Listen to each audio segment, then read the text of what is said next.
This regular meeting of the Morgantown Utility Board for March 14th will come to order. I'd like to welcome everyone and appreciate your attendance. I think you'll find it informative. I do want to mention we have a public section where you may speak now, but I know after the presentations there may be some questions, and I will permit those if you would like to wait. But you're welcome in the public portion after we approve the minutes. All right, everybody had a chance to look at the minutes? Any questions? Any corrections? All in favor, say aye. Well, I move to approve the minutes of the regular meeting of February 14th, 2023 as submitted.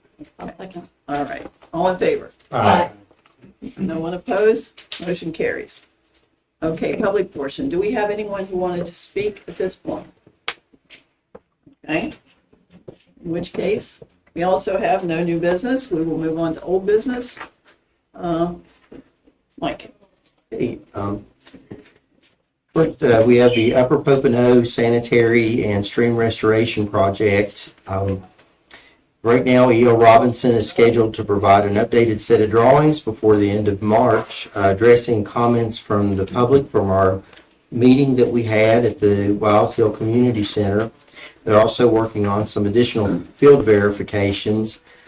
Staff has been meeting with customers individually and also going out and talking to property owners. So we'll have a second public meeting sometime after E.L. Robinson's next submission. Okay. On to Westridge, Chaplain Hill. Okay, on February 22nd, we attended the Monongalia County Commission meeting. Dr. Parsons, she signed the 1/3 cost share agreement with Mon County Commission, MUB, and Westridge. So it is moving ahead. We've authorized E.L. Robinson to start the design on both the water and wastewater projects. I have a question, Mike. Yes, What is the total cost of that project? it's about $2.5 million, Rich. Right at. I'm sorry, Tom. I'm Right. getting Upper Pocono I think it's confused about with $4 million, isn't with it? Westridge is about 14 total. 14 million. I'm sorry, Tom. I was thinking Pocono. Yeah, 14 million, okay. Okay, Brownsville grant. Yes, we met with, yesterday, we had a Zoom meeting with our consultant, Greenbrier Environmental Group. There were also members of EPA that were in attendance as well. They had a suggestion that we look into the possibility of a site assessment grant from the West Virginia DEP. So we're going to move forward with that as well. It may help us find a little additional revenue. It's going to be expensive, of course, so every dollar helps. So everything is moving forward. Good, we'd like to pursue the grants. The flood control study. Okay, well, not so good news, but the Division of Highways and West Virginia University have declined our request to participate in the second phase of the study. So without everyone joining together, it's going to be a little more difficult to take on a large project, but we believe that we can bring some projects forward that are smaller, confined to certain drainage areas, to address some of the localized stormwater issues. And so we're going to be looking at some of those in the future to come back with. Did they give you a reason as to why they didn't want to participate? Nothing specific. At what level were we asking for participation? Well, we've had members from WVU attend a meeting with us. We had from the Department of Highways attend a meeting with us and talk with our consultants from Strand. And so that was as high as we went. But were they asked to continue taking part in those meetings, or were they asked? Oh, yes, to study? the meetings will continue, but yes, they were asked to be part of the study and each contribute $100,000 towards the $300,000 cost of the phase 2. Okay, this is for along Patterson Drive, is that correct? It would have been part of it, yes. Because we're all interconnected we're all joined together, and it's hard to do one thing, and it's going to affect everyone. So when you say looking at smaller projects, then so are we going to then narrow our scope down to just the stormwater that is controlled by MUB and not anything that is Department of Highways, inlets, things like that, or what is that? Well, yes and no, I think is a better answer, because anything we do, it's going to eventually, it's all going to go towards the river, so you're going to have some pass-through at some point, quite possibly through the DMV, but we have some localized issues with stormwater where people are experiencing some issues because of development that's above them. And so I think we can look at some of those as little smaller bites at the apple. So this will change the scope of what we're looking at now. I think so, yes, because we were looking at the big picture in the Suncrest area where we had our flooding of those two events. And so without everybody's participation, it's difficult to go on. We took the first phase, MUB took that on ourselves. We paid for that 100%. We didn't ask anyone else to jump in at that time, thinking, okay, we would take that first leap and people would, but it didn't happen. So we're going to have to go back and rethink our projects. I don't remember, were you on the board when okay. No. The board itself asked Mike to pursue this because of what had happened in Suncrest. And because a lot of people felt that it had a lot to do with MUB, which of course MUB is a major part of it, but it also had a lot to do with the Department of Highways and West Virginia University and construction and development on the campus. So we felt it was in our best interest to at least provide a study that would identify where those weaknesses were, where the opportunities were. And we did that and developed it and paid for that, hoping to then get the Division of Highways and West Virginia University and any other interested parties involved in helping us implement some plans to alleviate that flooding. And it was an unusual situation for flooding, obviously. It happened twice, however, so really unusual. But again, it's going to happen again, and we're just trying to find a way as MUB and in the community in a joint effort to help alleviate that. So it's disappointing that we don't have two other partners, but again, there are things we can do as a utility where we can, and we'll just keep taking those little bites and making those improvements as we can. So thank the board for thinking ahead and considering that. And maybe we'll have the opportunity again.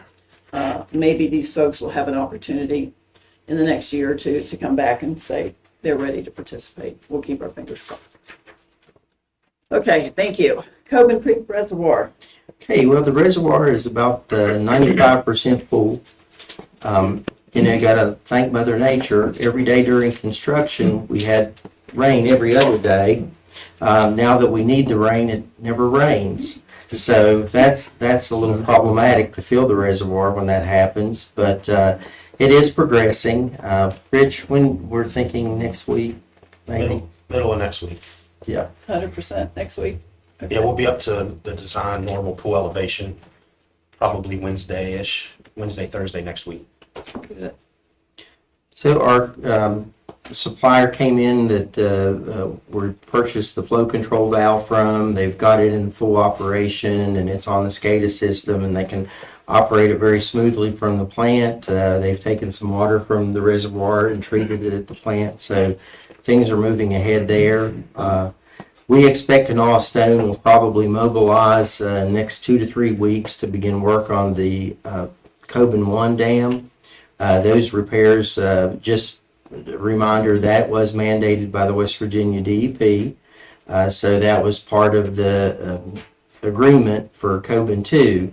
So we're currently working with the city on a reclamation plan. So after their work is completed, what the cleanup will be and so on and so forth. So we're moving forward So we go from the big project to the smaller project. to the smaller project. Good. I have a question. Yes. I know we do regular testing of all our water sources.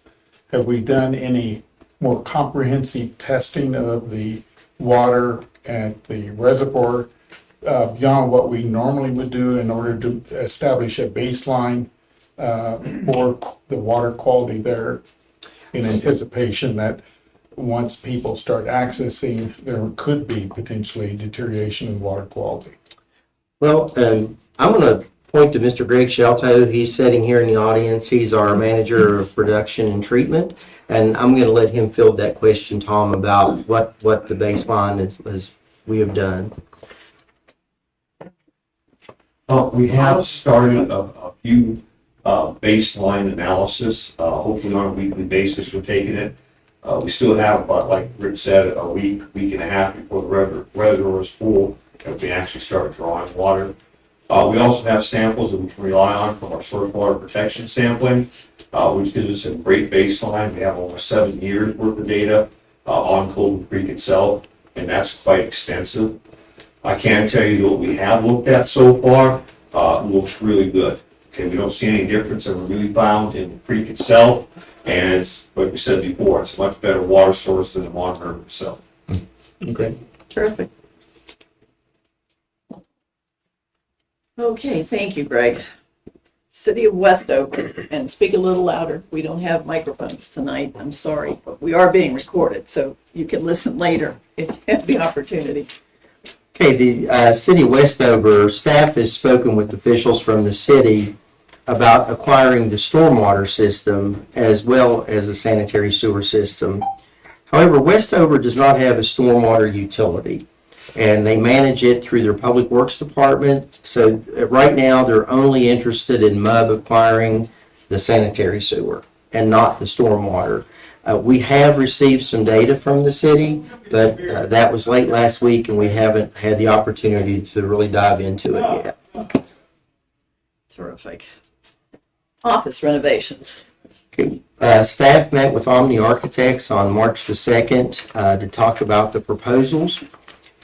We had scheduled Omni to be with us at the next board meeting on April 11th to present to the board, but they forgot that was spring break week for some of them with children, and they had made reservations and they're going to be out of town. So I thought I would follow up with the board about possibly having a special meeting Better where just postponing it a week. maybe we could do that. I haven't sent out some dates. We were looking for a response about, just to be sure none of the architects would be available, and I don't think they are they, Rich? They're not. So we'll send out an email and see if we can't get some dates for maybe a special meeting to get together with them maybe after the board meeting. And I assume that would be at the office now. Yeah, yes, we would go back. Yes, this is the one time to come out for our customers in Cheat Lake. Okay, good. Thank you. Long-term control plan update. Okay, well, this evening we're fortunate to have Scott Stearns and Sam Hosevar from Strand Associates with us. They are going to give a presentation on the long-term control plan as well as the Cheat Lake wastewater treatment plant collection system and the water plant improvements as well. So without any objection, we'll just let Sam get started and Scott. And if the board would like to maybe sit back here and so they can see the screen better for the presentation.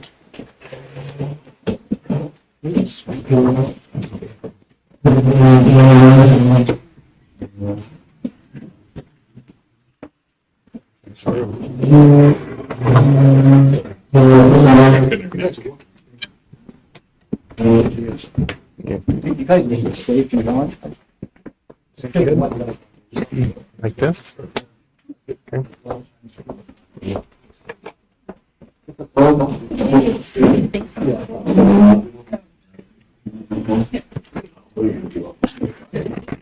See you guys again.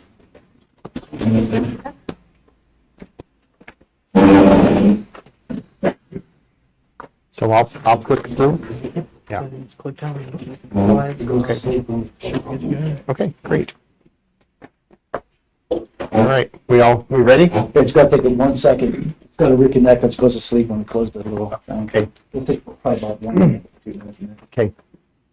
Usually people go to sleep when I start talking. All right, okay, all right, I can do that.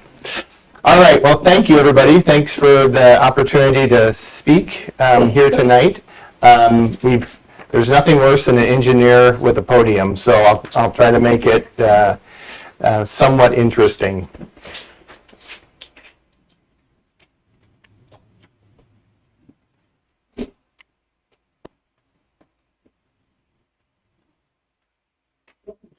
On the side. Yep, there we go. Okay. All right, so we'll start with introductions quickly. Myself, I'm Scott Stearns. I'm the principal in charge on this project, which I guess just means old guy in the room. And I've been working out for the utility board for pretty close to 30 years, almost my entire career. And it's been a true privilege and honor to work with a group of professionals and folks at MUB. I've led several different projects here at MUB, as well as projects all over the United States. And I currently serve as a role of being the wastewater group coordinator for our company. Sam Hosebar, who's with me, he is a shining star in our organization. He's been with the firm about 8 years, got a great educational pedigree, and has been project manager on several projects, large scale projects within our firm. Strand itself has about 500 employees. About 80% of those are engineers. And we're in the top 20 nationally of water and wastewater design firms in the United States. We're employee-owned, and we've been around for over 75 years. So we're going to talk about 3 different things tonight. First thing is the long-term control plan, hydraulic modeling. So we went dark here. The long-term control plan is because Morgantown Utility Board has a combined sewer system, meaning that you have both stormwater and wastewater sharing the same pipe when it rains, that there's a long-term control plan that's required. We back on. All right, great.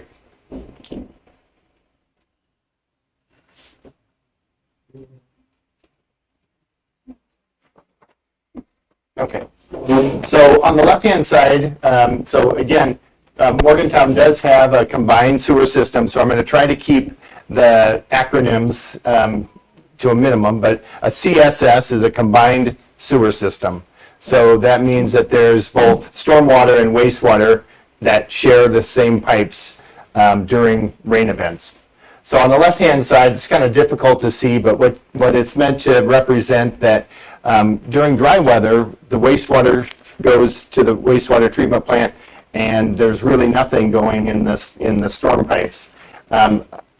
Storm piping is sized for a certain amount of storm, but nature can give us storms that are bigger than any pipe that an engineer can design. And when that happens, then the wastewater and the stormwater share the same pipe, and sometimes there's the inability at the end of the pipe to treat the wastewater, and so some of the wastewater escapes the system, and that's called combined sewage overflow. Okay, so what we're trying to do with a long-term control plan is to control the amount of combined sewage overflows, or CSOs, that happen. On the right-hand side, you'll see an aerial view of your collection system. And so I don't know if you can see that or not, but the wastewater treatment plant is up in here, and Deckers Creek is here. So it's just kind of a heat map that shows the amount of overflows. So green, green would show you not very many combined sewage overflows, and red is the most active combined sewage overflows that occur. for reference, there's two locations where there's over 100 combined sewage overflows a year. So they're happening fairly significantly or fairly frequently.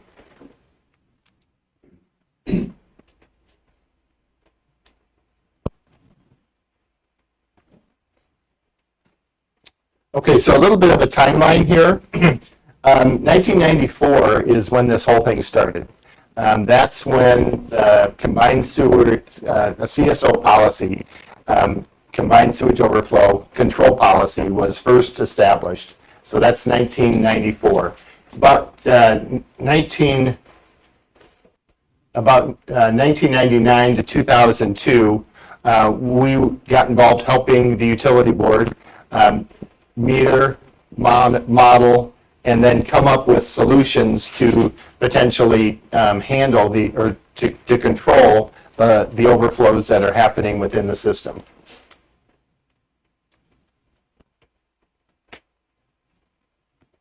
So 2002 to 2009, it's got just a little bit of a lag here. My apologies. 2002 to 2009, there were some early action projects that MUB participated in and completed to treat wastewater. 2014, MUB submits their long-term control plan. So that is a document that essentially, that's the game plan for how MUB is going to control their overflows, their combined sewage overflows. So that was first established sent in 2014, and that was the wastewater treatment plant project was identified there. So there's 4 key principles associated with the CSO long-term control plan. So one is to provide a clear level of control, to provide flexibility for the wastewater treatment or for phasing for the CSO control, allow a phased approach because it's recognized that these projects are very broad and they're very expensive. And so having, a full control on a community just immediately would be fiscally impossible to do, or it would be very difficult to implement just because of the cost for the utility.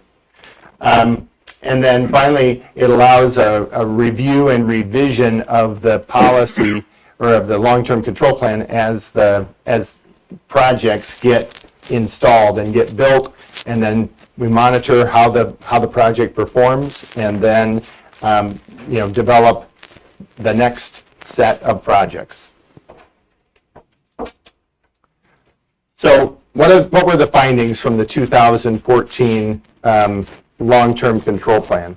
So a lot of this is kind of rearview mirror, but we felt like it was important to give a history to the board and to the public to identify, okay, well, how did we get where we are right now? And so a lot of this is just history. So in this 2014 report, there was a phased implementation, and there were 4 groups of projects that were identified. And what we identified is that it achieved capture of 85.7% capture of all that wet weather and wastewater when it rains. So on an average, annual average year, 85% of that combined sewage is going to be treated through the system, through the wastewater treatment plant. So that is what the long-term control plan, that's what the CSO policy says you need to be able to meet. And so that was the guidelines that we were attempting to hit. I think everybody would love to have 0 CSO overflows, but it's an astronomical number cost to try to have 0 CSO events.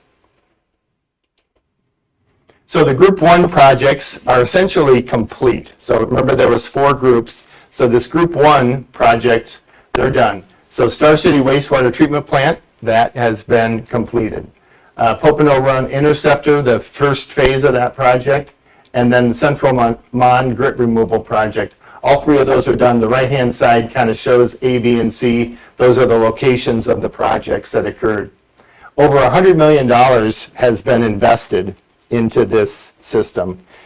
And the long-term control plan stated, based on the financial analysis that was done, so there's always a financial capability assessment that essentially says, well, what's the threshold of pain that a ratepayer is able to handle before there's widespread economic issues.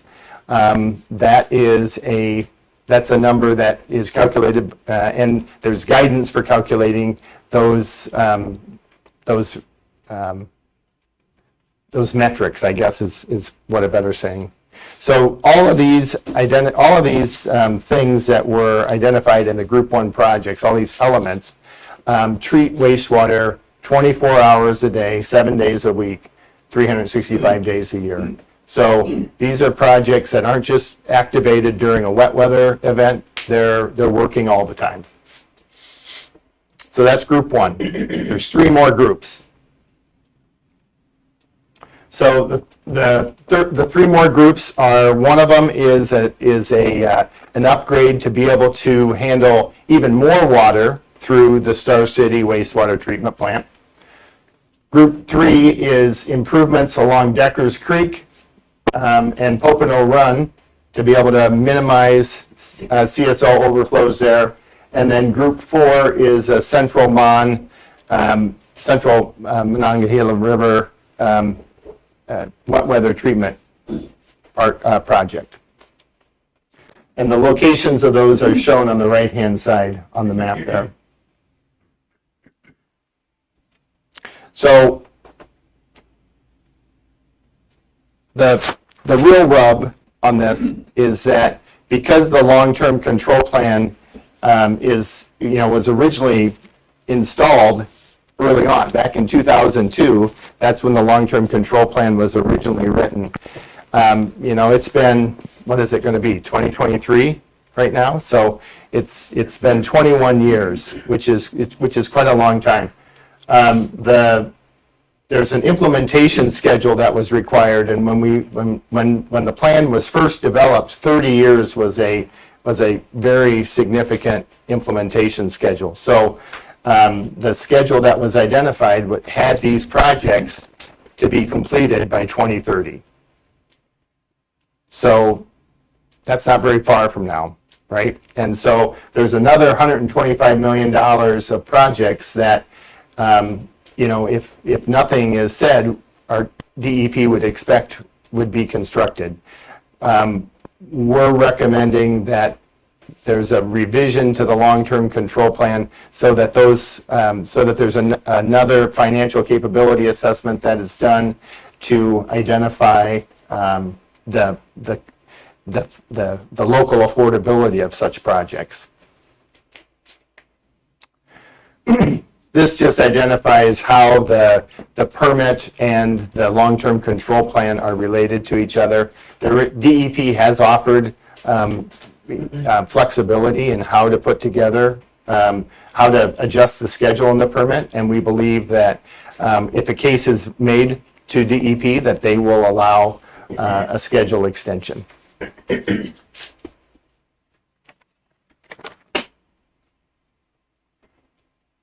So I think the final slide that I have here is really the why, right? Why is a long-term control plan update needed? And I think there's three reasons that really drive this home. One is that it demonstrates progress to the DEP because of the improvements that were made to the system that I talked about in those Group 1 projects. The amount of CSOs that are happening in your combined sewage system have decreased over time, right? You've made improvements, so less of that raw sewage is being released. It's going to support a request to DEP for a revised compliance schedule. The Morgantown Utility Board and the City of Morgantown have not been sitting on their hands. There's been a lot of action. There's been movement, and it's, to me, it's clear that additional time is just a function of affordability. It's not a function of, MUB trying to not do this work. And then the third thing is just to affirm the utility board's strategy. A lot has happened since 2002. It's been 20 years. And so there's a lot that has changed, and I think there's just some strategy decisions that need to be validated. There's different faces on the board, different faces within MUB's organizational structure, and so I think it makes sense that there's a kind of a reset. So with that, I'm going to bring Sam up, and he can talk a little bit about the model. Any question on condition? Yeah, yes, please. Yeah, So. I'll be back, all too. 4 projects are completed, all 4 groups are completed, then you'll have an 85%. correct. So what is it now?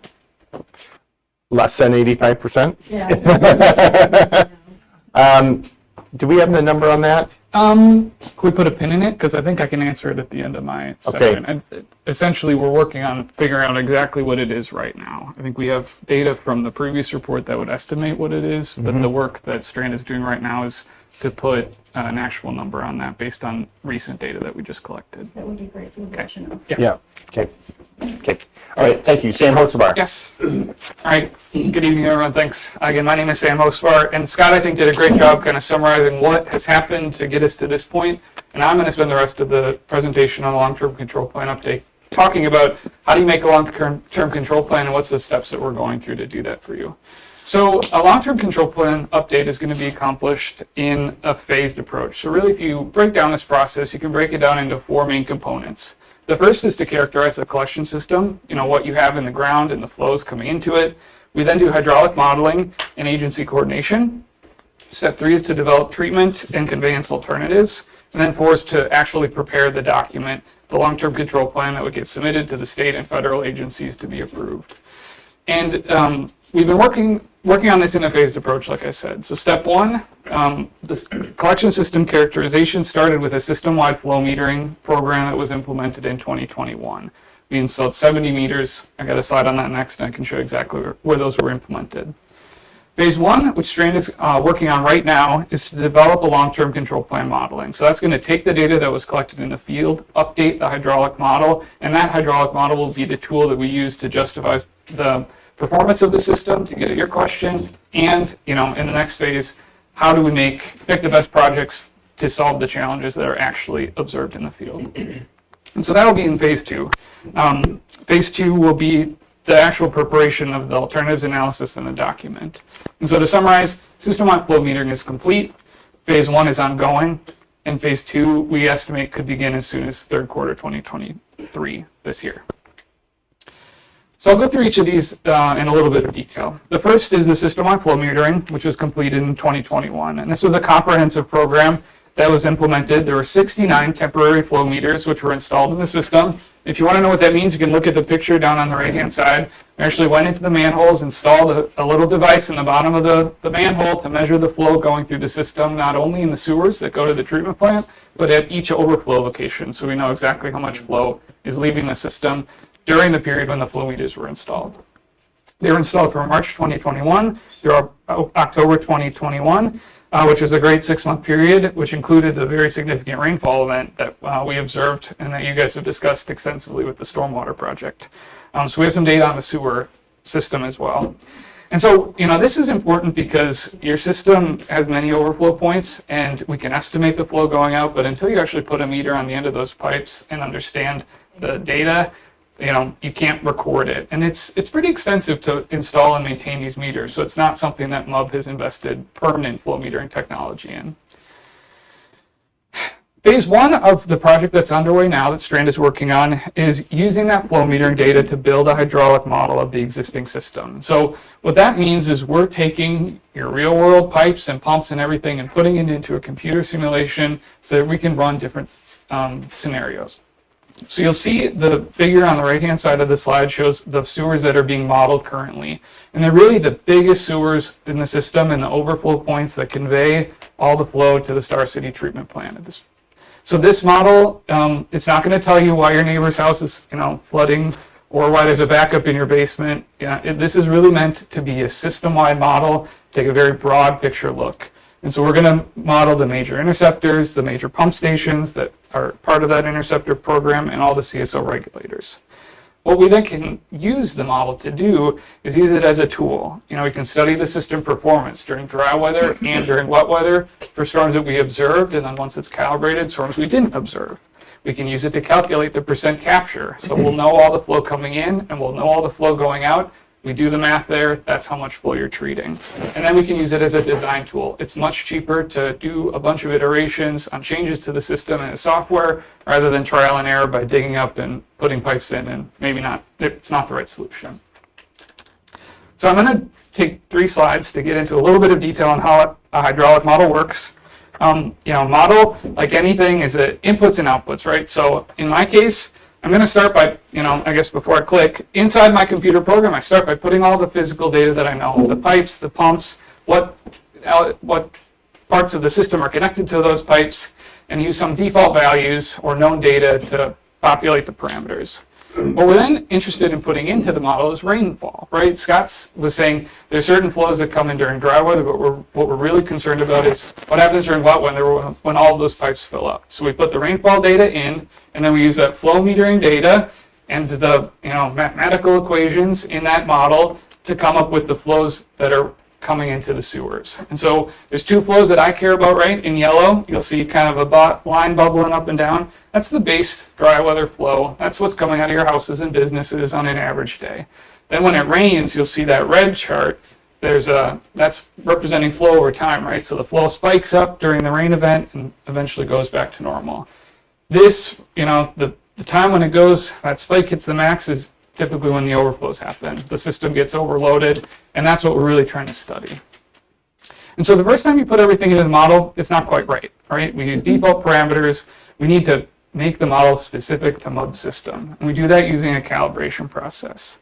So there we take measured rainfall data, right? We had rainfall events during 2021 when the meters were installed, know exactly what rain fell in the system. I put that rain into the program, and then start messing with the parameters, fine tune everything so that eventually the flow that comes out, the measured flow, is what we saw at the flow meters. So this is a very iterative process, right? You run the simulation, you mess with some of the parameters, you compare it to the output, and you do it all over again.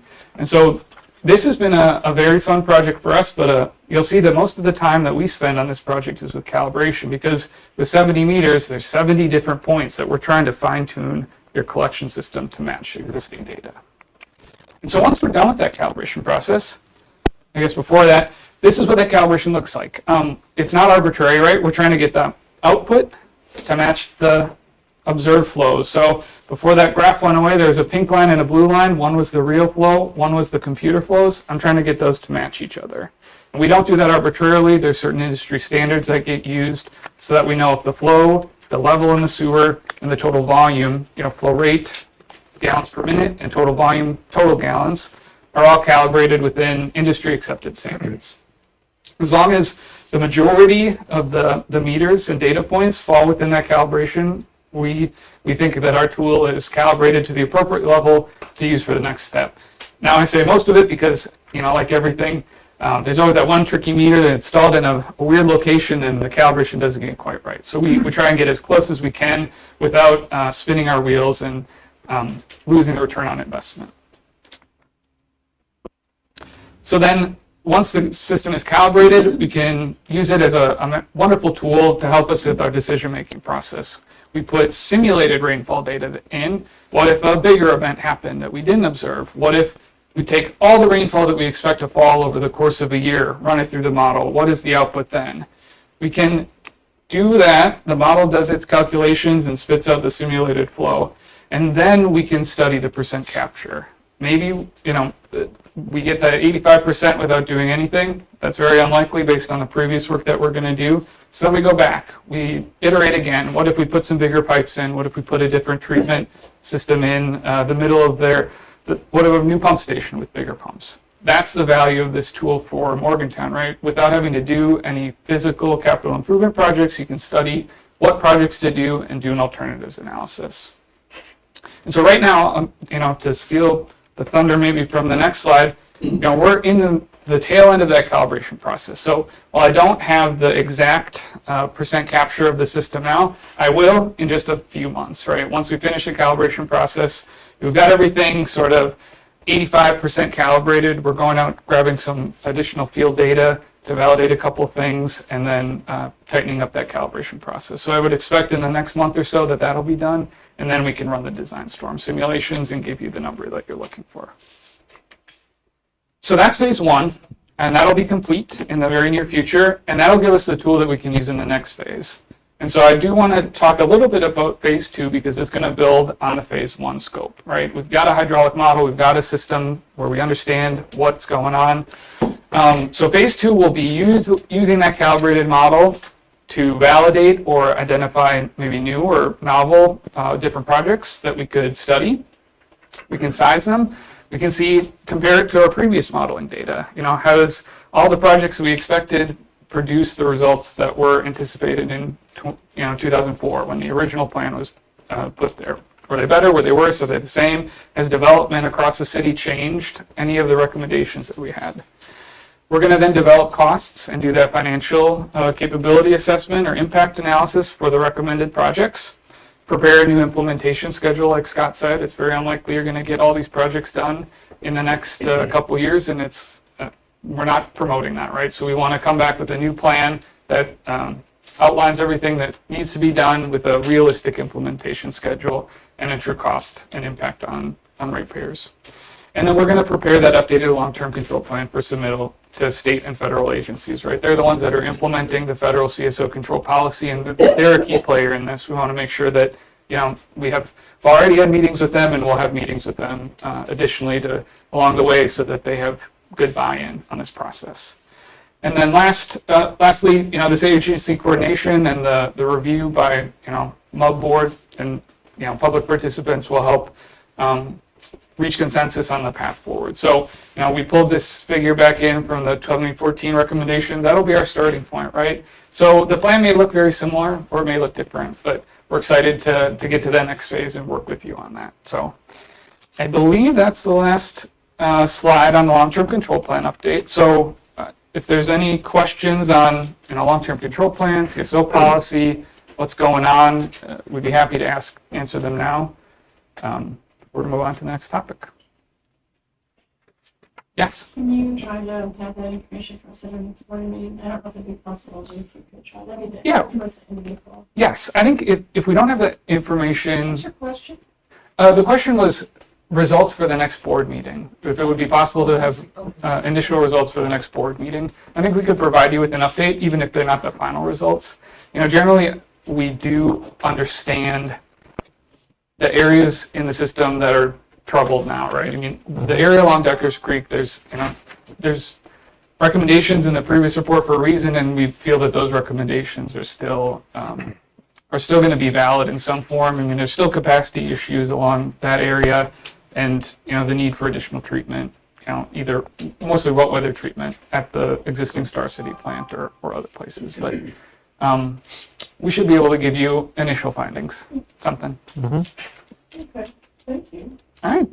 Move on to water treatment plant pump house project.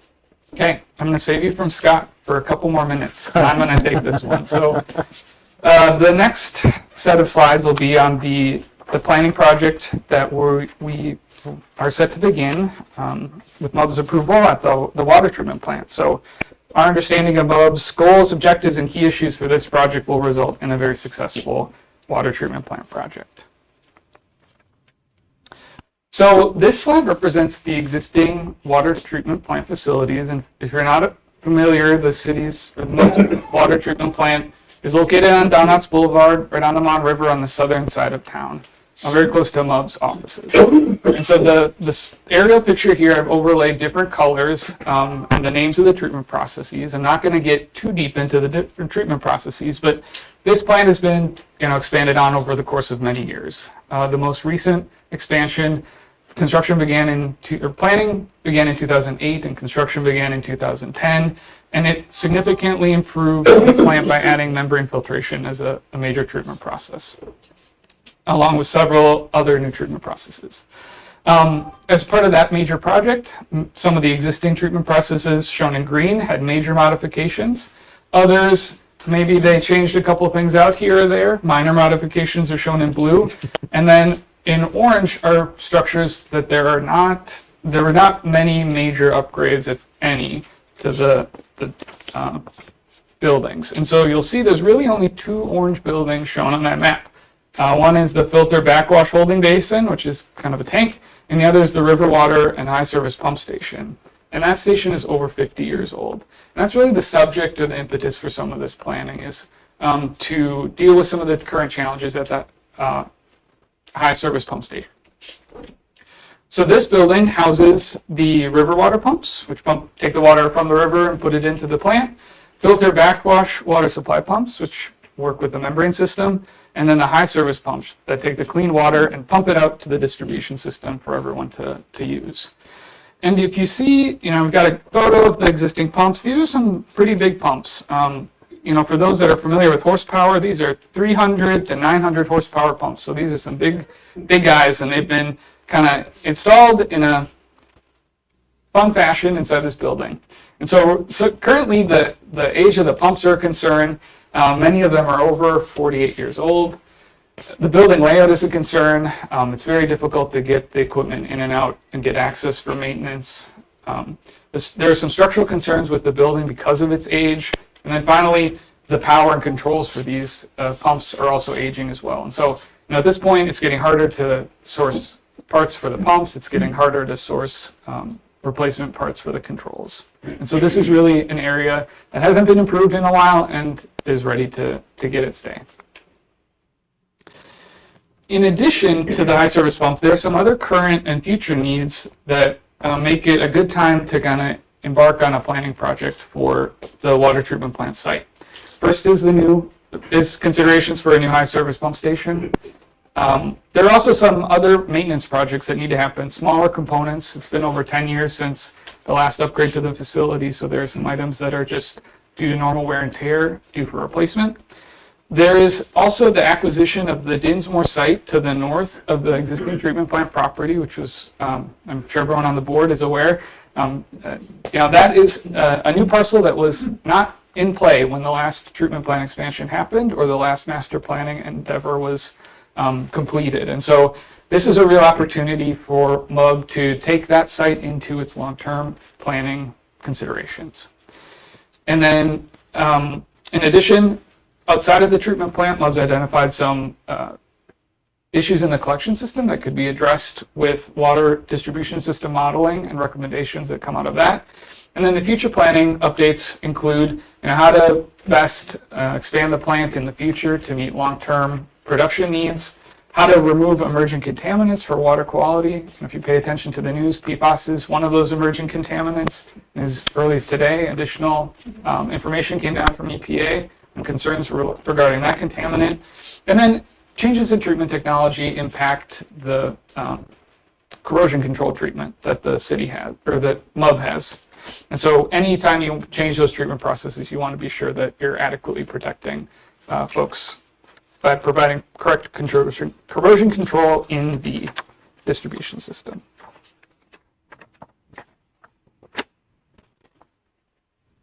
Good.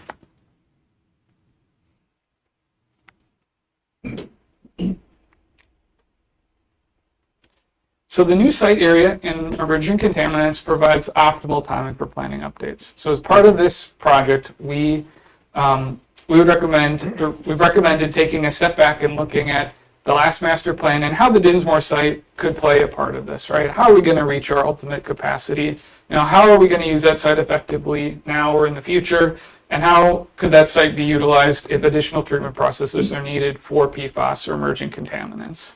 MUB has a tremendous opportunity to make that site better, and we want to make sure that any plans that you have are consistent with your long-term needs. And right now, one of the more immediate needs is a high-service pumping station, and so we could use it there. But you don't want to break ground and put something in exactly where you want it not to be in the future. So wrapping all of this into a planning stage gives you the most benefit.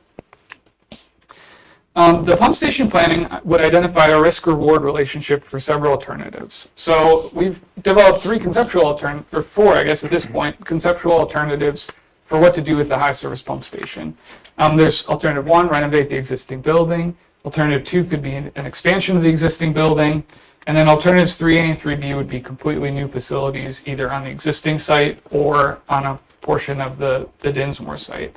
And so this planning process would allow you to go through the risk, benefit reward for renovation or replacement, consider things like the available space, the distribution system connectivity, the improvements in the future, accessibility, hydraulic conditions, and the total cost of ownership, right? Ultimately, we want to pick the lowest cost option for you to implement. It's consistent with your long-term needs.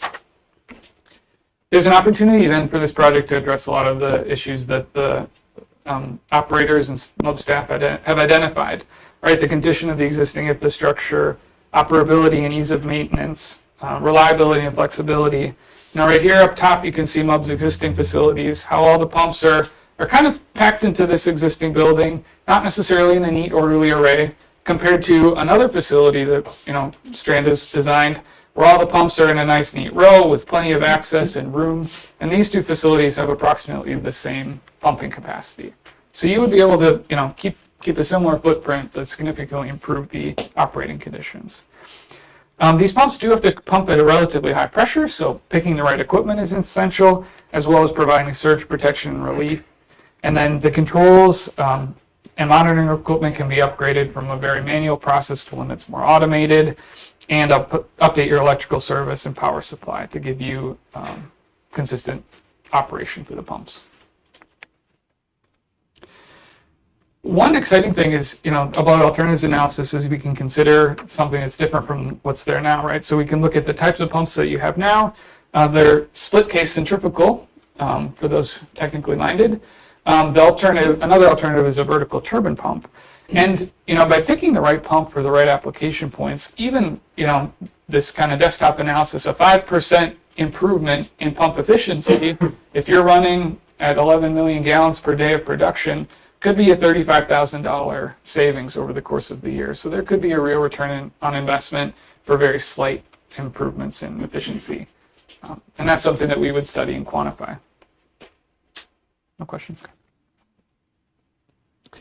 In addition, maintenance of your previous investments would be also considered and extend the life of the facility.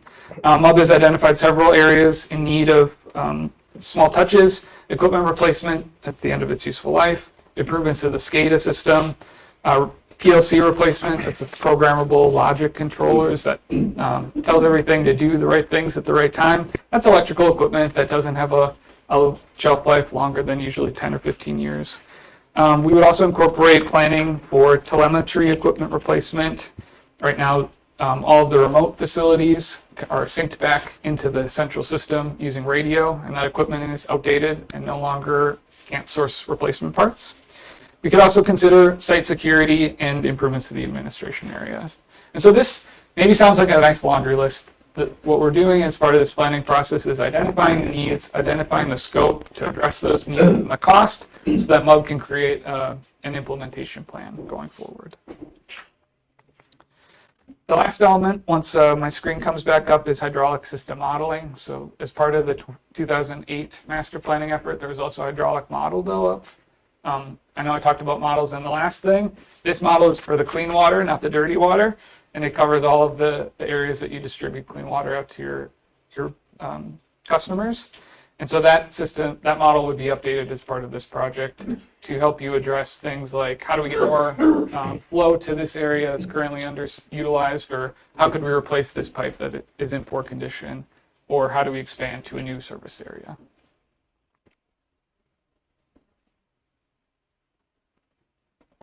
So this the black lines on this figure represent the extent of the, MUB's water supply system at the time the last model was updated.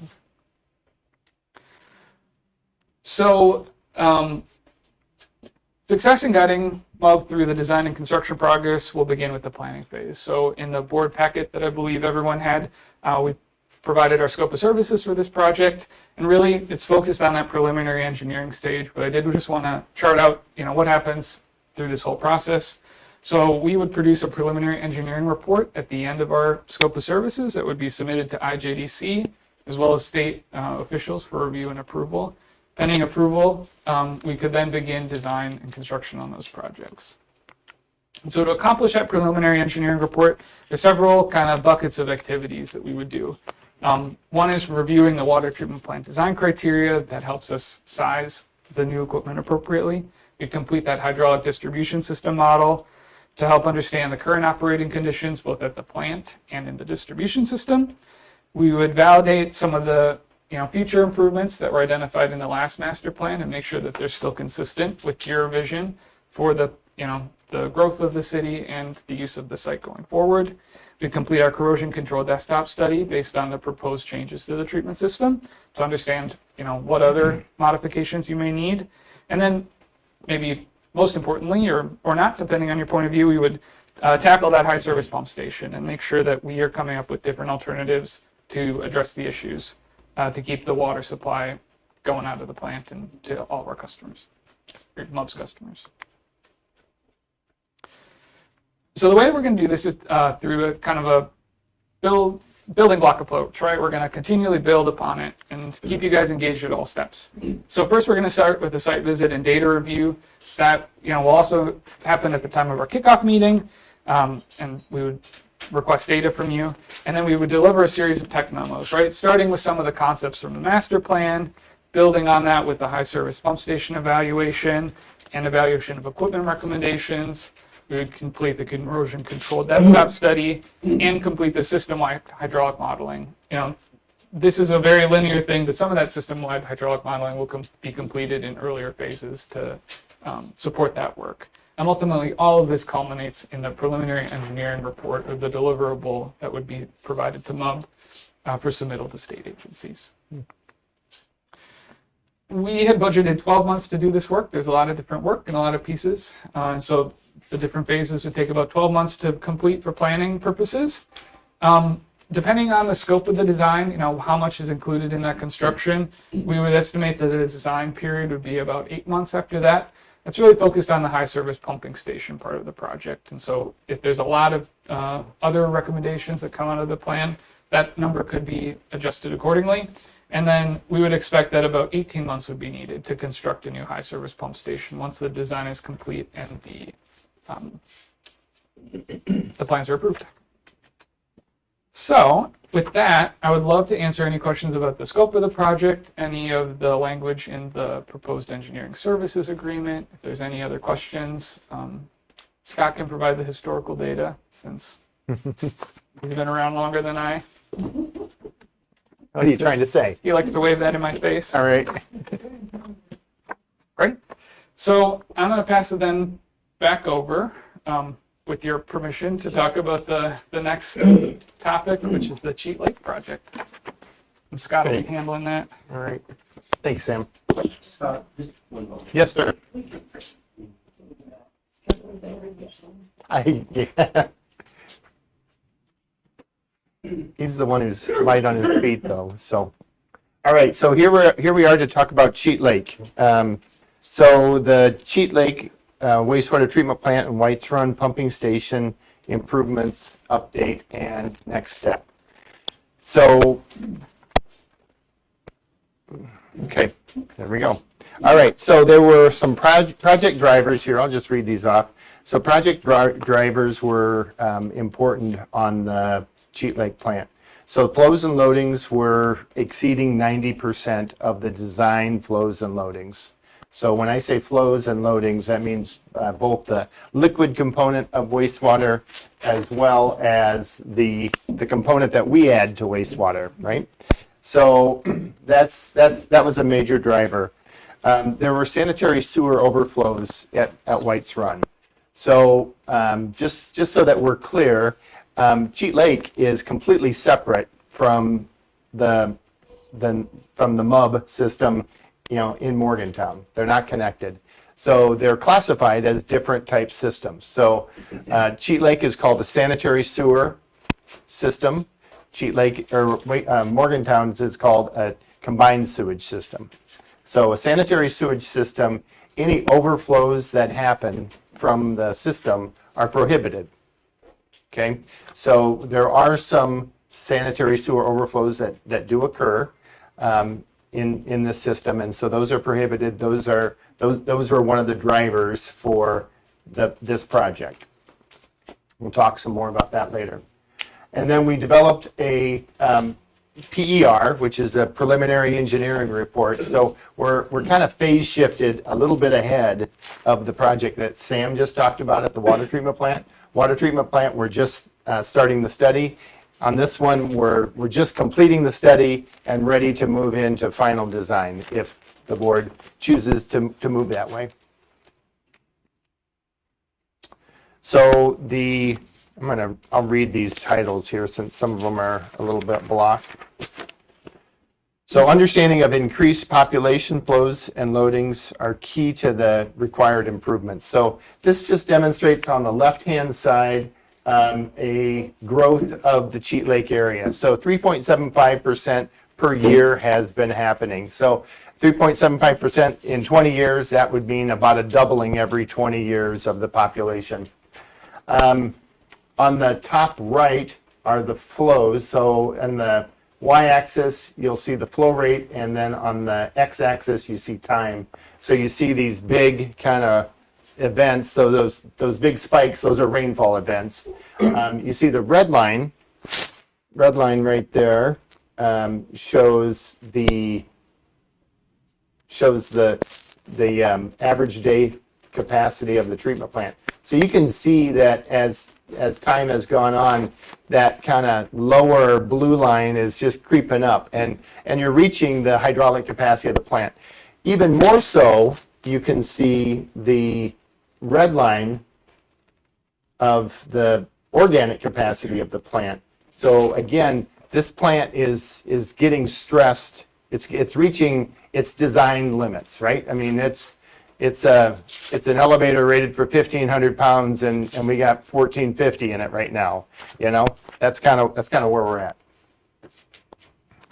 So the odors and antiquated equipment and sanitary sewer overflows also supported needed improvements.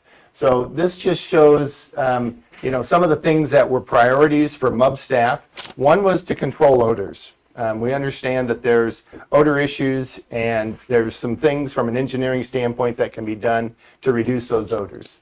We've got aging infrastructure. A lot of this equipment is over 20 years old. The equipment doesn't last forever. And then there's also sanitary sewer overflows that happen at White's Run Pumping Station. So on the right-hand side, you'll see a table here of data that was provided in our preliminary engineering report that identifies that every so often there are some overflows that occur from that station. We're trying to avoid that. So the facilities that were evaluated were the White's Run Pumping Station, shown on the top left, Headworks building at the treatment plant. This just shows an aerial view of the biological component of the existing Cheat Lake plant. And then on the right-hand side, you'll see the disinfection component of the existing Cheat Lake plant. So the recommended plan, I'm going to move from what we evaluated right into what we recommended as a team. Replace the pumps to increase the capacity from approximately 2 million gallons per day capacity to almost 4 million, or to over 4 million gallons capacity. Upgrade the building, electrical, and site. Replace the odor control feed equipment to improve the any odors in this area, coming from this area, and then add a privacy fence around this station to minimize any site impact kind of. Sometimes you can go in this out of sight, out of mind sort of thing, and to put a fence up is, I think, decided by the team to be a good neighbor. So those were the things that were identified for the White's Run pumping station. The new property that was purchased north of the site, south, what direction? South of the site provides an opportunity. So the left-hand side again shows an aerial view of the existing part of the plant, and then there's kind of a blow-up that shows this yellow line is essentially the area around the existing plant, and the blue is new property.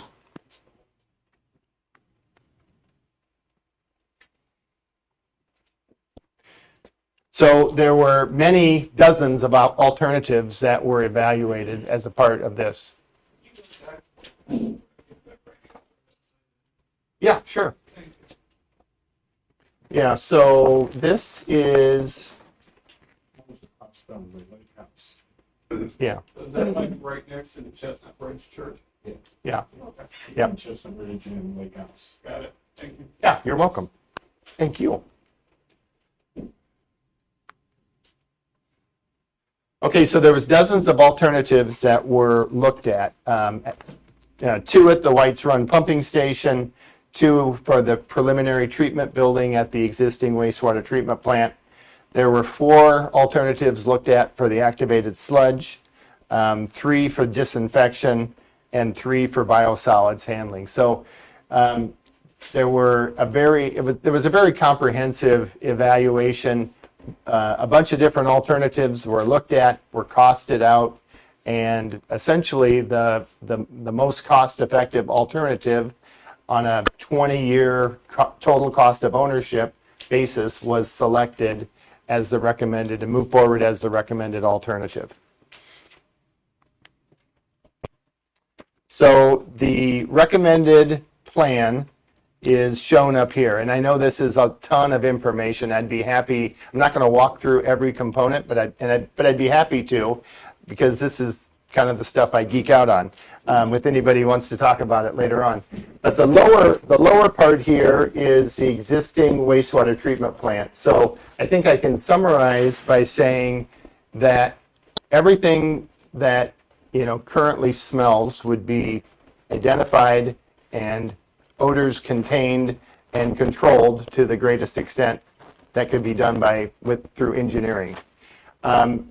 Any of the existing equipment that was 20 plus years old would be refurbished.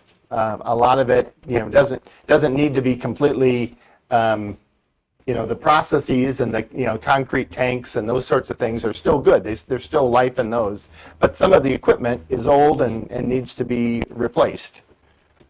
Up on the top side of the site, there's new structures that would be constructed. So a similar process to what is currently on the lower site would be installed on the upper site, as well as additional odor control equipment and a berm that would protect the line site. You're essentially make it so you wouldn't see the treatment plant from the roadway. So again, many discussions on how to be a good neighbor to the surrounding community went into this solution. So like I said, I'd be happy to unpack this slide more. I could speak for a half hour on it, but I don't think anybody would want to listen to it. But we can come back. So the part that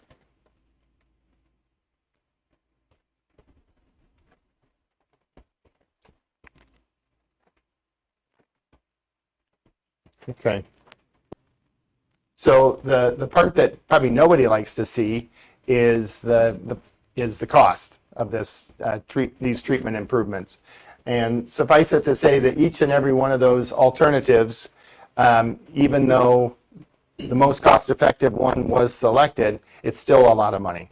And the bottom line here is that it's about a $29 million treatment plant improvement project. And in there are some soft costs, and some of those some of those costs are, essentially for engineering agreements, and the board has the option to, look at those agreements and to act on those. So it says renovation, like pump station renovation, and building, treatment building, but like in the renovation, what's the opportunity cost we're just replacing it outright? Will the renovation last as long as if you put in a new one? Is there? Yeah, the facilities that we're renovating are facilities that we believe we can at least get another 20 years life out of. So the way we look at things is we say, all right, well, what's it going to take to keep this facility operating for another 20 years? And so anything that we recommend, we say, all right, it's a facility that, should last 20 years. Talking about basically doubling the amount of capacity for a 20-year time frame, wherein we have over 20 years doubling the amount of usage in the Key Lake area historically. Customers. Yeah. Right. Customers. So does that equate also to gallons per day? Yes, yes, we had identified, there is, ask that question again. Let me make sure I'm answering the question that I, We're talking about basically it's slightly more than doubling the capacity for a 20-year time frame. right, But also you showed that with the rate of growth we've had out here, we have doubled the number of people in that in a 20-year time period as right, well. right. Does the capacity in people have that exact correlation? Are we talking about doubling the amount of flow coming into there given the historic rate of growth in that same time frame? On the peak flows, I would say the peak flows are probably more of a function of what your collection system looks like.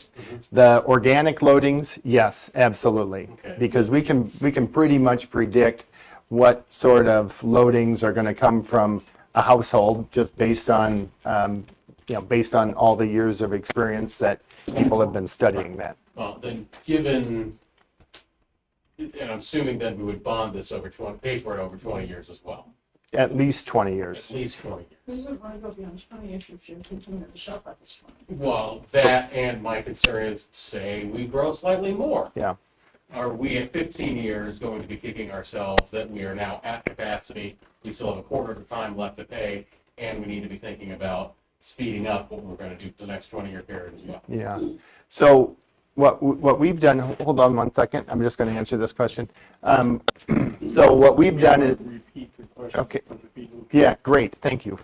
So the question was, how big is the improvements to the wastewater treatment plant being recommended, and is it going to be big enough, right? Is it enough?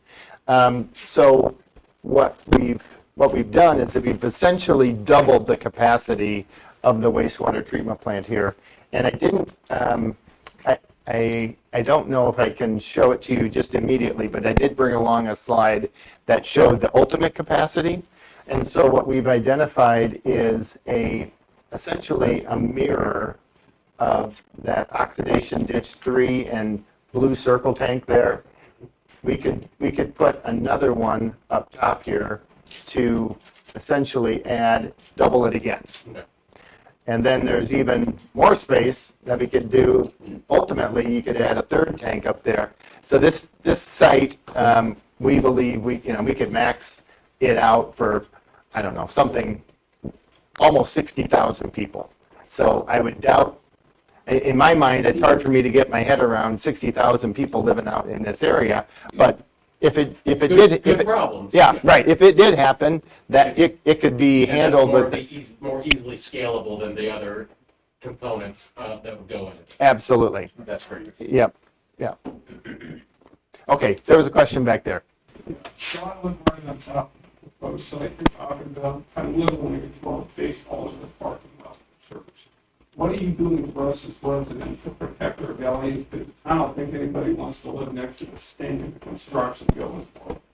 I don't debate that for the good of the community, it probably needs to be done. But as a resident who didn't ask for this, are you buying my property at the fair market value, or what are you doing to prevent this from getting crushed? Yeah. Because nobody's gonna want to live in my neighborhood, Yeah. including me, by the way. I don't know if that's an engineering question. Sure it is. This all has to be factored into the pricing and the cost benefit, because to effectively decide to sacrifice some of it for the benefit of others, surely you have factored that in. And if not, I guess I'm the board to put this on hold until it is factored in, and you can tell us as residents who live here what's gonna be forced to make this right. Okay. I hear your concern. I can feel it. It's obviously heartfelt. Well, I guess I need an answer from you or the board. When was the existing plant built? 1987. When there- Yeah, it was, the question was, when was the existing plant built? It was around 1987, and then modified, upgrade, Redstone was built. yeah, and then What would the impact be on property values if this wasn't, if the upgrade wasn't done?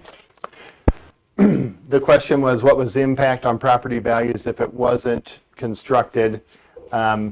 If this upgrade wasn't done? Yeah. There would be a curtailment of any development in Sea Lake area. Yeah, there would be a curtailment of development, because at some point in time, if, you know, the way this works is that the treatment plant has a permit, and Greg and Jake and Ernie, you know, run the plant in order that it can meet this permit. Because of that, West Virginia DEP has oversight ability on that treatment plant, and they can limit future growth in this area by, you know, because of the capacity of the treatment plant. And so I believe that if this didn't move forward, you know, I can't tell you exactly when it would occur, but I believe West Virginia DEP would step in and say, okay, well then that's enough. If you're not going to do anything with your wastewater treatment facilities, then you need to stop. You can't issue building permits out here. Not, you know. But there aren't building permits in the county, so that would mean we would be at extreme danger of overflow. Yes. For individual And trying back to up, construct a house, would have to get their own package plants. Yes. Question is still out there. Could you ask that question one more time, please? Is the consultant and or the board going to do? Because I live right next to the parking lot in Chestnut. Nobody is going to want to live in the area. All that construction and all of that. So are you planning to buy me out today at fair market value? What are you going to do so that my neighborhood doesn't become worthless as soon as this construction begins? At this point, we've not discussed that, and so we can't answer that. And at this point, I would ask the board to table it until it is discussed.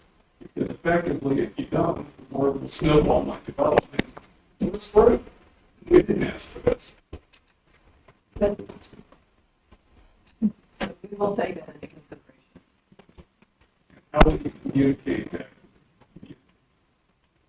In the way we have with this meeting and have other meetings. I mean, please understand, this is a big deal. I live in the landing of Chief. We're right next to it. We don't want to destroy it. It's a nice neighborhood, and we frankly like it to stay that way. Well, we don't like to destroy it, and we do have a problem. Every time we upgrade anything, improve it, it does result in some real uncomfortable situations for the people in the neighborhood. We explain that, we talk about it, we go over our design, and when we're done, things are better than they were when we started. Better for whom? For both the neighborhood and for the water quality and water control. So Obviously, you are concerned about your property values, I understand that. Yes, there will be a mess, there will be construction, there will be noise. The plant itself will be better and with more capacity for the entire area. There will be some people who are uncomfortable, and so we need to address that, we need to discuss. And we will do that. Understand what you're saying. I respectfully request that you buy out our properties if in fact our neighborhoods are going to be impacted as I'm saying. Well, before we even discuss that part, we would need to know exactly how those properties will be impacted. That is part of our discussion. And that's why we're having not only this public meeting, which we have moved to an area much closer to your neighborhoods, because we want to hear concerns, so we can take those into account. This is colors on a map. This is not construction documents, nothing like that. We are a decent amount, what type of time frame we're away from ever putting shovel in the dirt on something like this? I'm getting there. Yeah. Yeah, right. So it's probably 2 years away. So that's exactly why we're having this meeting 24 months in advance, so we can hear these concerns and ask them and the people who come in to design these plants these exact sorts of questions, so we can make sure our regulators are impacted in good ways. I appreciate that. I do. The one comment I'll make in rebuttal is I think that should have happened before the conditional land was purchased. Because to tell me it's not a done deal after you purchase the land, it's very difficult to believe. It sounds like it's a done deal. We'll talk about it. And also, how do we get notified of these meetings? Because I will be blunt to tell you, I would have had no idea it was happening, that somebody else not told me, based on, as he put it, a random text that was received late today. Follow us on Facebook. Our team does a fantastic job of posting about all of our meetings, including, I believe, live streaming this meeting at this point. Well, thank you. This is. Okay, this one's being recorded and then we put. You're welcome. Thank you. Okay, so where are we at in the process here? The preliminary engineering report has been completed, and we're to the next spot of design and final specs, bidding and construction. So those are the next steps in this process. So just so that we are clear. Time frame, as you mentioned earlier, the time frame is about 20 months for the design process and a little over 2 years for the construction portion of the project. So any other questions? Good discussion thus far. This is following up on the gentleman's comment in the back. I think the for sale sign in my yard is what I'm feeling right now. I can't, my arm isn't that good, but I think I could throw it across the road and Mr. Plant, or new plant, for my house. It concerns me a great deal. The environmental impact to the people in this room is significant. I expect the value of my home to decrease by 50% if you build that house. That's where you're trying to build it. Who are you with? The development's fine. Let's have the people who are going to be benefiting from the development buy our properties. I came out here 30 years ago because I wanted to live in the country, so to speak, not next to a commercial plant across the street from my house. So I guarantee it will not go for you smoothly, because I'm not going to walk away quietly, and I don't expect other people in this room are going to do the same. And the property that you're going to have to purchase to satisfy the people in this room is going to exceed the value of your plant like this. Or at least you need to start factoring that cost in. The houses are not cheap out there. Right. Yeah, understood. There are some things that I would say that every possible way to be a good neighbor was identified. as far as the berming around the treatment site and significant odor control improvements that were included into the design. And, quite honestly, the aesthetics of, there's things that can be done with the aesthetics of the buildings to make them, they're never going to 100% blend in to the area, but you can, match roof lines and do those sorts of things to make the facilities,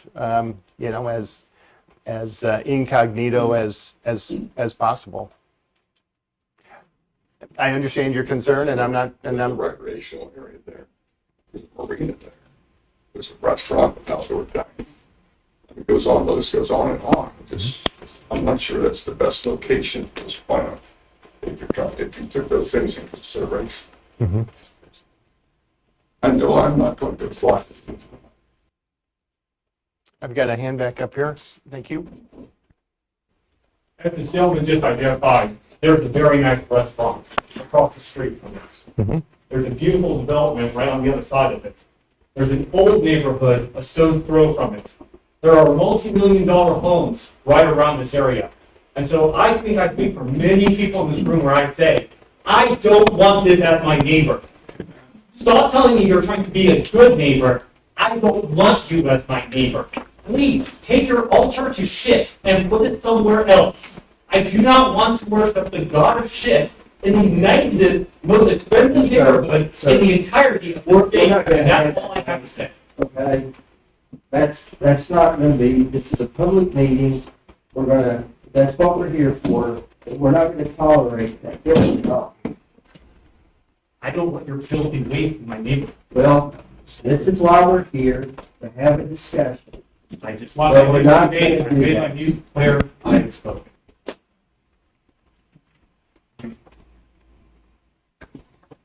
Yes, ma'am. You talk about being a good neighbor, and you talk about the effort that you put into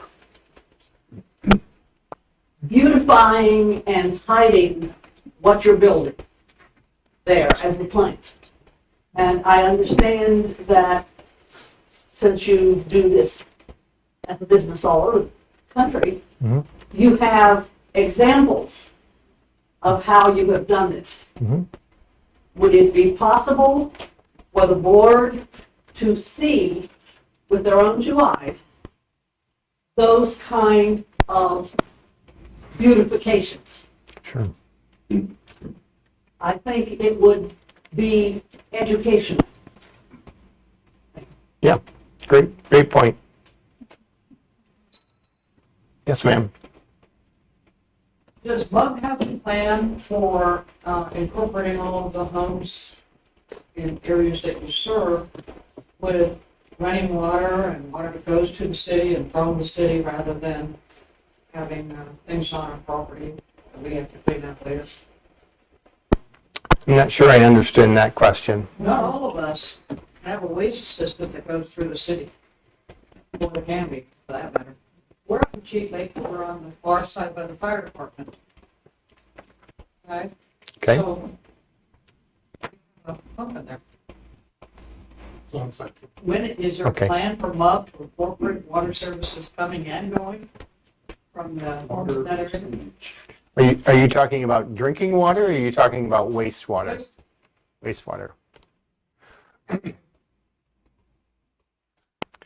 I don't know if I'm ready to answer. I don't know if I can answer that question without taking a look at where your property is located. We are And across the street from the Cheat Lake Fire Department. On Fairchance. you may be able to help me with the, Exit 1 on 43. There are no, Take a picture. there are no extension plans at this Well, time. maybe a good question is, how many homes don't have water coming in and going out through all the homes? I don't know. That seems like a really good progress. Good thing to do. That's the plan. 2023, maybe everybody can have water coming in and going. perhaps, yeah. I definitely think part of the issue is that we do lack funds other than what we've seen out here. So it's hard to imagine what would look nice enough for anybody to accept. And we do know that there are organizations that have done this. We can certainly share that information. We will have further meetings. We will get more input from citizens of this area. Because our need is to make sure you have treatment. And our need is to make sure it's cost effective and doable. And yes, we would like to have running water, clean water, treated water, and sewage. That is huge. You can see it's a huge project and nothing is cheap. So we do what we can do when we need to. This project is here because of the essential need to improve it. It is water that needs to be treated, and we're at capacity. So right now, it's the most urgent need here. Other growth can happen, but right now it's not in the plan. Yes. I just want to make sure we don't have confusion on this issue. The cosmetic piece is the issue. It is not the large issue. The large issue is the destruction of our property values, the continual stench, and the construction in our neighborhood. It may look nice, but it doesn't solve the problem. And I want to make sure that the board has no confusion. That the cosmetic issue is nothing more than aesthetics. The real issue, which is the destruction of our neighborhoods, our property value, and bluntly, our way of life. So hopefully the board understands this isn't about looking pretty, it's about destruction. Down. He said 6 times, I don't think that was you in town. Okay, that is the end of the presentation. Thank you for your time and attention.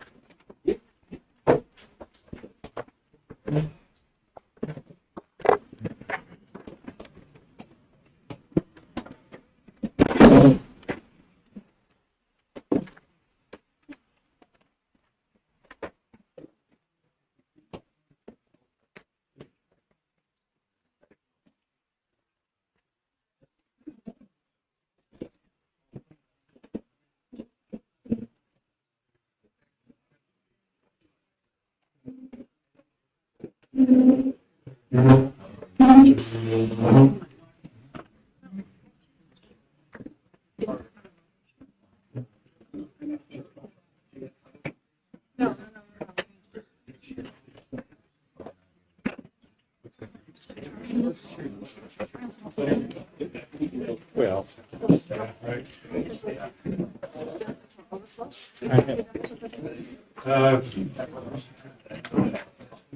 This will be no more connections. You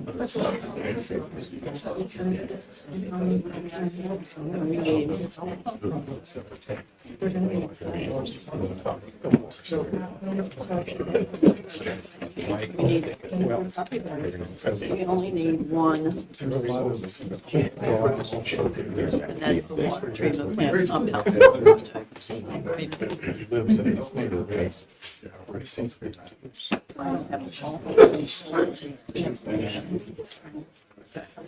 Really, unless you can get out of.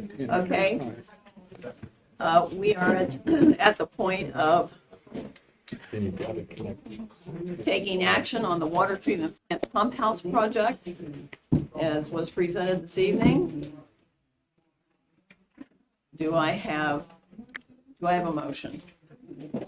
Yeah, I move to approve task order number 2301 in the amount of $390,000 with Strand Associates to conduct a review of the existing water treatment plant and concepts from the 2007 master plan to develop potential improvements to accompany future water treatment plant demands and treatment needs. Prepare a preliminary engineering report reviewing 4 alternatives to the high surface pumping station at the existing water treatment plant and summarizing the other modifications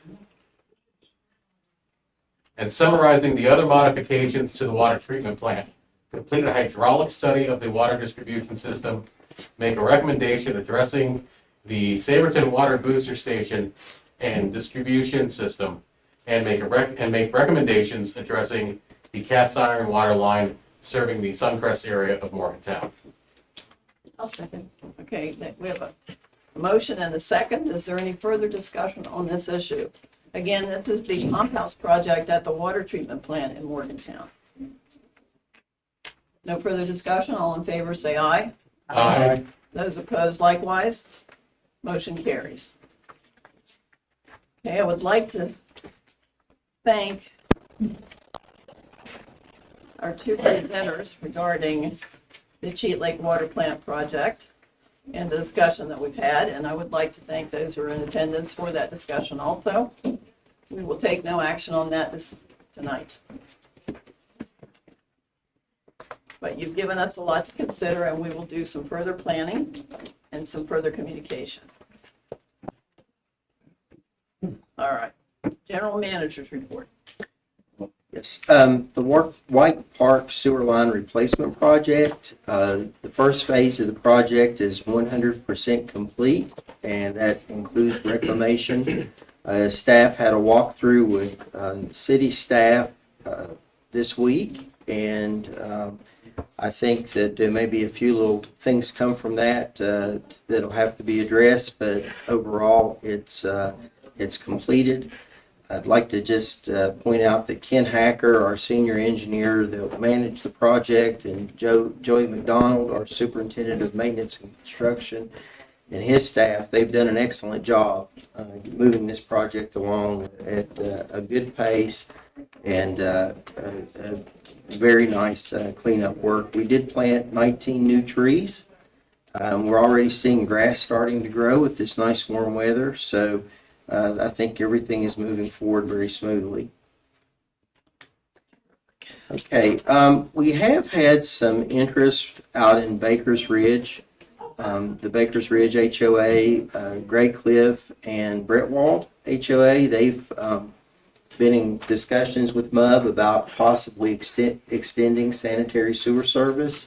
So we've had some just very preliminary discussions with them. So we'll be addressing that more in future meetings with the board. Lastly, the Star City Police Department, they have reached, the Chief, Jessica Colbank, she's reached out again and would like to resume discussions for renting the former 84 Lumber building. And so with that, I'll probably schedule a meeting with her and kind of get started in that arena. I think there's an awful lot of work that would have to be done to accommodate a police department, in that building. And I know, from our standpoint, we really don't want to make any kind of investments. So it would certainly be nice to have a police department beside a $100 million upgraded sewer treatment facility. So I think we'll be able to work something out with them if they're that interested. I think we should explore that a little bit too, to see what it would take to do some of that renovation. If there's any resemblance to a brownfield, brownfields are wanting to give out some small grants Okay. for stuff like that. And I know Star City Fire Department, I think, is looking for grants. I think we could do a little bit of flourishing. Yeah, I'll reach out to Carrie. Yeah. Why don't the three of us have coffee and talk about it? Okay.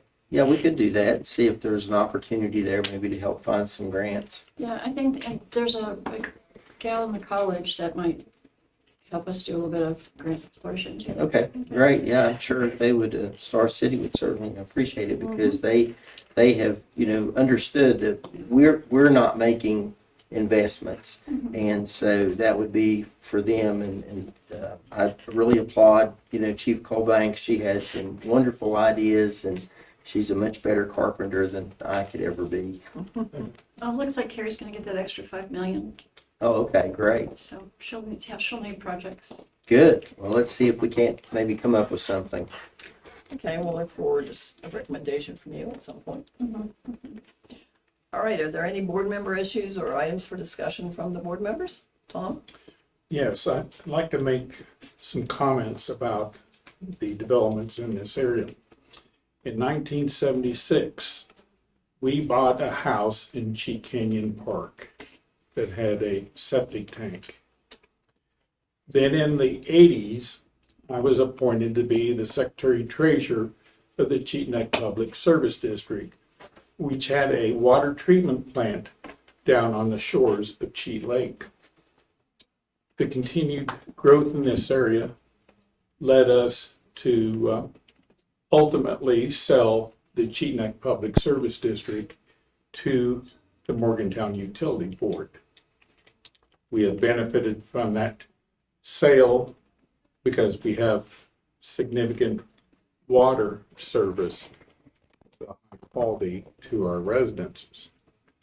In 1987, we decided to sell our house. We were at the other side of the old Isis Ferry Bridge. We were very tired of hearing trucks during the night hit the bridge, and in fact witnessed several major wrecks that occurred on the bridge.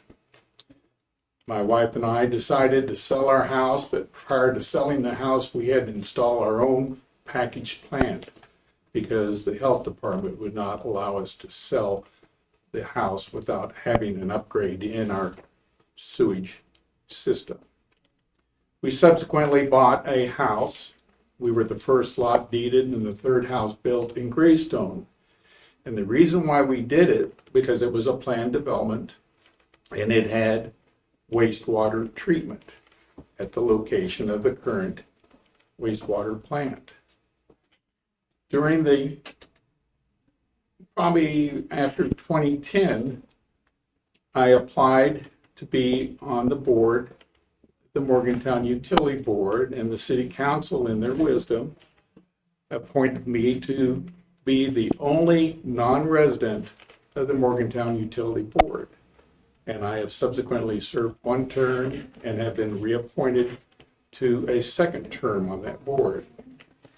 As a resident of this area, I'm very acutely aware of many of the issues that have been raised by participants tonight.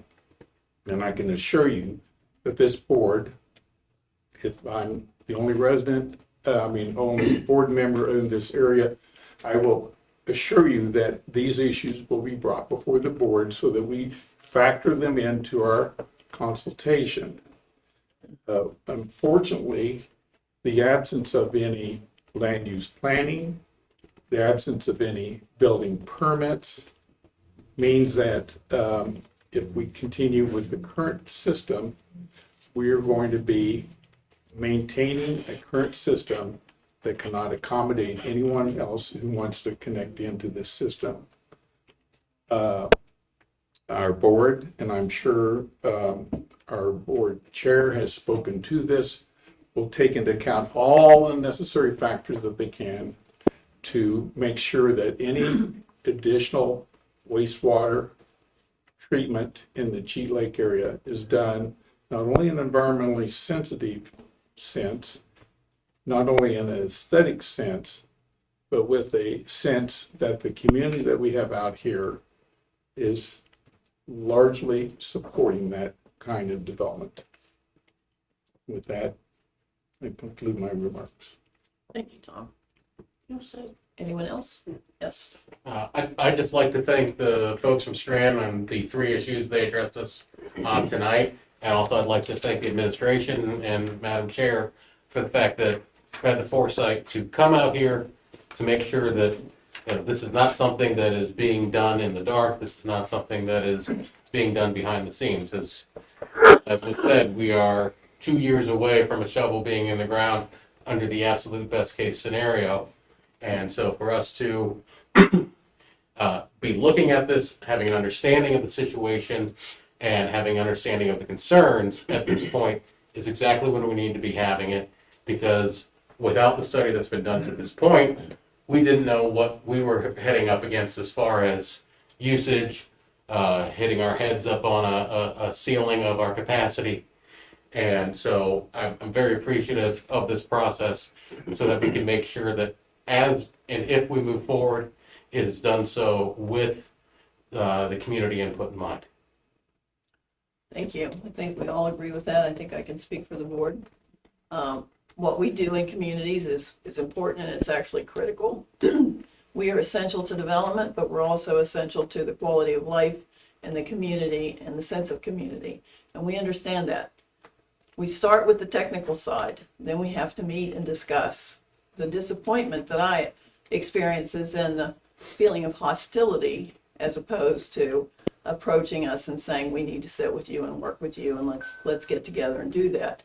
I don't think it's necessary to approach us with hostility because we certainly are willing to work with people and make sure they retain the value of their community, their relationships, and their property.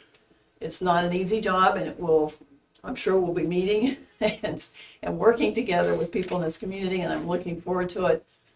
So we extend our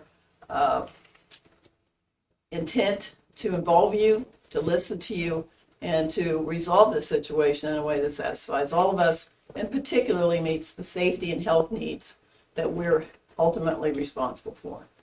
So thank you for attending. Thank you for your feedback. Thank those of you who made your presentations. And we look forward to meeting with you again, working this out. With that, hearing nothing further, the meeting is adjourned.